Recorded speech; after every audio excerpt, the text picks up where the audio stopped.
পুনৰবাৰ আটাইকে মোৰ চেনেললৈ স্বাগতম জনাইছোঁ।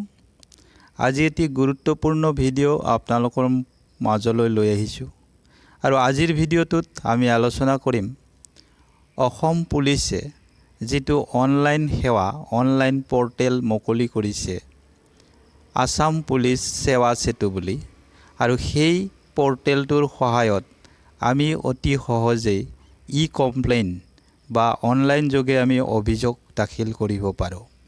আমাৰ যিকোনো অভিযোগ যদি পুলিচক জনাব লগা হয় সেই অভিযোগবোৰ এতিয়াৰে পৰা অনলাইন যোগে পুলিচ ষ্টেচনত নোযোৱাকৈ দাখিল কৰিব পাৰি আৰু আজিৰ ভিডিঅ'টোত আমি সেই বিষয়ে আলোচনা কৰিম। অনলাইন যোগে অভিযোগ দাখিল কৰিবলৈ হ'লে কি প্ৰচেছ অৱলম্বন কৰিব লাগিব, কেনেকৈ আবেদন ফিল আপ কৰিব লাগিব সেই বিষয়ে এই ভিডিঅ'টোত আমি জানিম।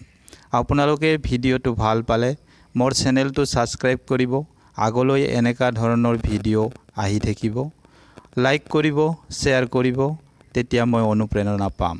তেনেহ'লে আহক আজিৰ ভিডিঅ'টো আমি ষ্টাৰ্ট কৰোঁ। তো আৰম্ভণিতে আপুনি আপোনাৰ যিটো মোবাইলৰ ব্ৰাউজাৰ আছে ব্ৰাউজাৰত আপুনি লিখিব আসাম পুলিচ সেৱা সেতু। আসাম পুলিচ সেৱা সেতু বুলি ব্ৰাউজাৰত লিখি আপুনি সাৰ্চ কৰিব। তেতিয়া আপুনি এনেকুৱা এটা পৰ্টেল দেখিবলৈ পাব police.assam.gov.in সৰি এইটো নহয় তলৰটো polcitizen.assam.gov.in আপুনি তলৰ পৰ্টেলটো আপুনি ওপেন কৰিব। polcitizen.assam.gov.in এই পৰ্টেলটো আপুনি খুলিব। তেতিয়া আপুনি এই পেজটো দেখা পাব। এইটো আপুনি দেখিছে আসাম পুলিচ সেৱা সেতু। এই পৰ্টেলটো খোল খাব। এই পৰ্টেলটোত দুটা অপচন আছে, লগ ইন এণ্ড ৰেজিষ্টাৰ। যদিহে আপুনি আগতেই ৰেজিষ্টাৰ কৰিছে, আগতে যদি এই পৰ্টেলটোত সোমাইছিলে তেতিয়াহ'লে আপুনি আগৰ আইডি পাছৱৰ্ডেৰে লগ ইন কৰিব পাৰিব। আৰু যদি আপুনি নতুনকৈ এই পৰ্টেলটোত অভিযোগ দাখিল কৰিব অথবা অন্যান্য সেৱা ল'ব তেনেহ'লে আপুনি ফাৰ্ষ্টতে ৰেজিষ্টাৰ কৰিব লাগিব। তো তেনেহ'লে জানো আহক ৰেজিষ্টাৰৰ প্ৰচেছটো। আপুনি ৰেজিষ্টাৰ অপশ্যনটোত ক্লিক কৰিব। ৰেজিষ্টাৰ অপশ্যন ক্লিক কৰাৰ লগে লগে আপুনি এই পেজটো দেখা পাব। এইটো আপুনি দেখিছে ৰেজিষ্টাৰ নাও। ইয়াত আপুনি ফাৰ্ষ্ট বক্সটোত নিজৰ নামটো লিখিব। ছেকেণ্ড বক্সটোত আপুনি আপোনাৰ মোবাইল নাম্বাৰটো লিখিব। থাৰ্ড বক্সটোত আপুনি পাছৱৰ্ড এটা দিব, নিজৰ ইচ্ছা অনুযায়ী পাছৱৰ্ড এটা দিব আৰু পাছৱৰ্ডটো আপুনি পিছলৈ মনত ৰাখিব।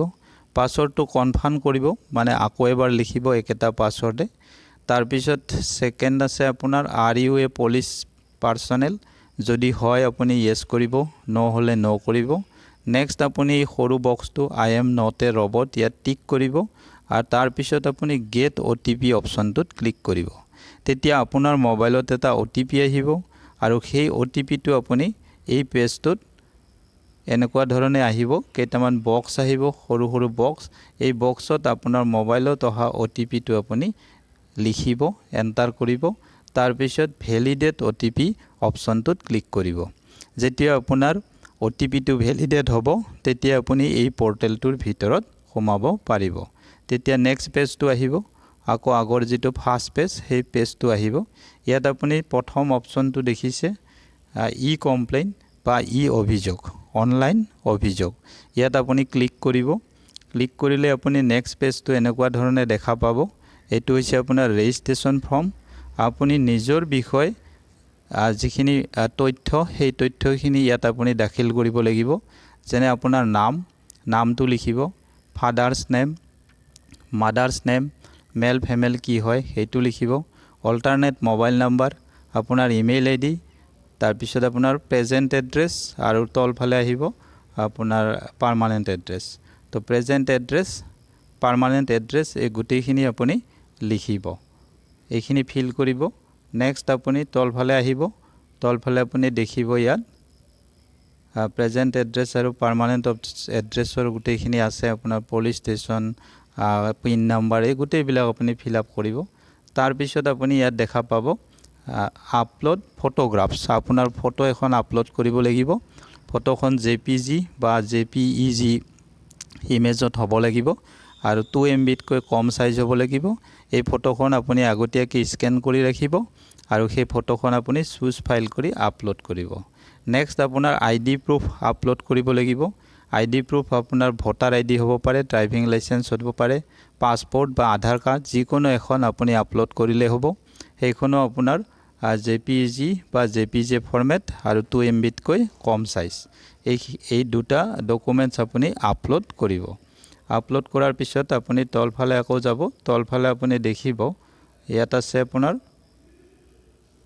I hereby declare এই সৰু বক্সটো আপুনি ক্লিক কৰিব নেক্সট সাবমিট এন্ড ৰেজিষ্টাৰ এই অপচনটোত ক্লিক কৰিব এই অপচনটোত ক্লিক কৰাৰ লগে লগে আপোনাৰ ৰেজিষ্ট্ৰেচনটো কমপ্লিট হ'ব তেতিয়া এই পেজটো আপুনি দেখা পাব এই পেজটোত কি আছে সাবমিট এন্ড eComplaint আপুনি যেটো অভিযোগ দাখিল কৰিব খুজিছে সেই অভিযোগৰ বিষয়ে আপুনি এই ফৰ্মখন ফিল আপ কৰিব লাগিব ফাৰ্স্ট অপচনটো দিছে আৰ ইউ দা ভিকটিম যদি আপুনি নিজে ভিকটিম হয় তেনেহলে ইয়েস কৰিব তেতিয়া আপোনাৰ ৰেজিষ্ট্ৰেচন ফৰ্মৰ পৰা এই গুটেইখিনি ডাটা অটোমেটিক্যালি ল'ব আৰু যদিহে আপুনি ভিকটিম নহয় অন্য কোনোবা ভিকটিম হয় তেওঁৰ অভিযোগটো আপুনি দাখিল কৰিব খুজিছে তেনেহলে নো কৰি তেওঁৰ নাম এড্ৰেছ আপোনাৰ জেন্ডাৰ মেল ফিমেল তেওঁৰ মোবাইল নম্বৰ ইমেইল আইডি এই গুটেইখিনি সাবমিট কৰিব তাৰ পিছত আপোনাৰ যোনজন ভিকটিম হয় তেওঁৰ ID proof passport driving license Aadhaar card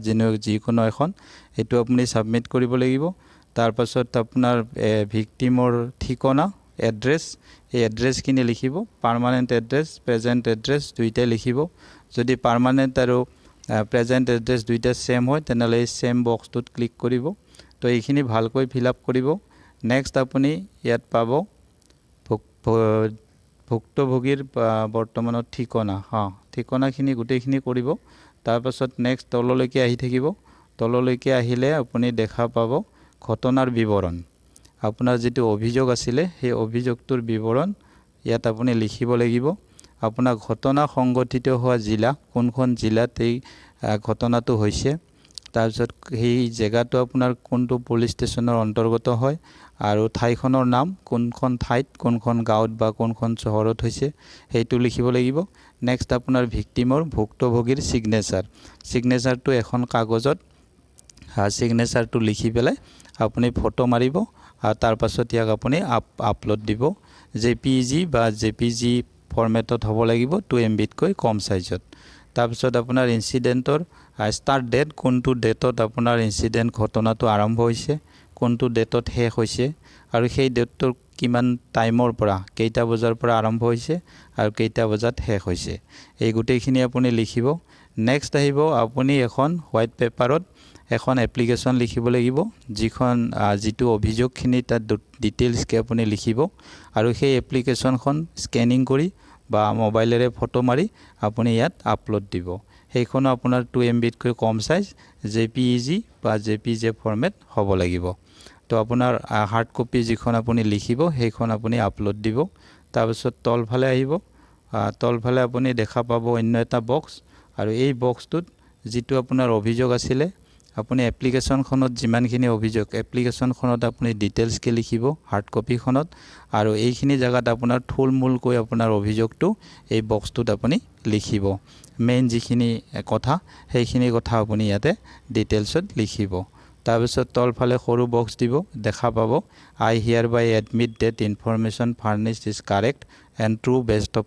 my knowledge এই সৰু বক্সটো টিক কৰিব তাৰ পাছত আপুনি সাবমিট অপচনটো ক্লিক কৰিব আৰু সাবমিট অপচনটো ক্লিক কৰাৰ লগে লগে আপোনাৰ যেটো অভিযোগ আপোনাৰ যেটো কমপ্লেইন সেই কমপ্লেইনটো আসাম পুলিচৰ এই পোৰ্টেলটোত সাবমিট হৈ যাব আৰু সাবমিট হোৱাৰ পিছত তেওঁলোকে নিৰ্দিষ্ট যিখন পুলিশ ষ্টেচন যিখন পুলিশ ষ্টেচনৰ অন্তৰ্গত এৰিয়াত আপোনাৰ ঘটনাটো ঘটিছিল সেই পুলিশ ষ্টেচনলৈকে এই অভিযোগটো পঠিয়াই দিব তাৰ পাছত তেওঁলোকে ইনকুৱাৰি কৰি আপোনাক ৰিপৰ্ট সাবমিট কৰিব তো এইটো আছিল প্ৰসেস তাই এনেকা ধৰণে আপুনি কমপ্লেইন বা অভিযোগ আসাম পুলিচক দাখিল কৰিব পাৰিব আপুনি পুলিশ ষ্টেচন নযোৱাকৈ মোবাইলৰ সহায়ত বা আপোনাৰ কম্পিউটাৰত যদি ইন্টাৰনেট আছে কম্পিউটাৰৰ সহায়ত অতি সহজেই ই অভিযোগ আপুনি দাখিল কৰিব পাৰিব তো আশা কৰো এই ভিডিওটোৱে আপোনালোকক যথেষ্ট উপকৃত কৰিছে আৰু কৰিব আৰু এতিয়া